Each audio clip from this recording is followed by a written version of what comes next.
Alger, 25 ans après, un parfum de France est à jamais présent dans cette agglomération de 3 millions d'habitants entre la traditionnelle Casbah et l'Alger moderne de l'an 2000.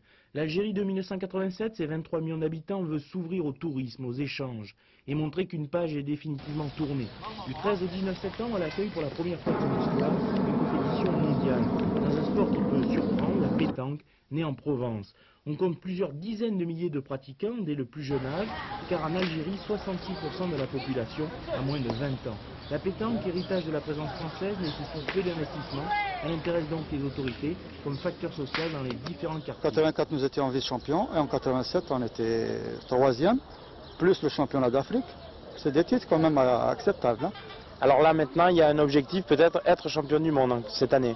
On l'espère, on l'espère. Hein. On l'espère, on essaie de faire notre mieux et on travaille sérieusement pour cela. Ici, à Intaya, l'équipe nationale est regroupée depuis plusieurs mois et s'entraîne 8 heures par jour. Une sélection jeune, formée des meilleurs joueurs, 24 ans de moyenne. Junior et cadet participent également au stage sur ce terrain très délicat. En Algérie, on oublie quelque peu le folklore que l'on connaît en Provence autour de la pétanque. Au niveau de la discipline pétanque, on est presque dans les 25 000 licenciés. Et je pense avec cette compétition mondiale, notre objectif c'est d'arriver à 60 000 licenciés. C'est la wilaya de Boumerbeck, l'ex-Rocher Noir, qui accueillera les championnats en septembre. 3 millions de francs ont été débloqués par le gouvernement pour la construction de ce gymnase, la wilaya finançant le reste. Un gymnase spécifique pour les championnats pris très au sérieux. Nous avons besoin également de démontrer nos potentialités, tant sur le plan économique, sur le plan culturel, que sur le plan éducation, que sur le plan de la formation. Et nous avons beaucoup de potentialités.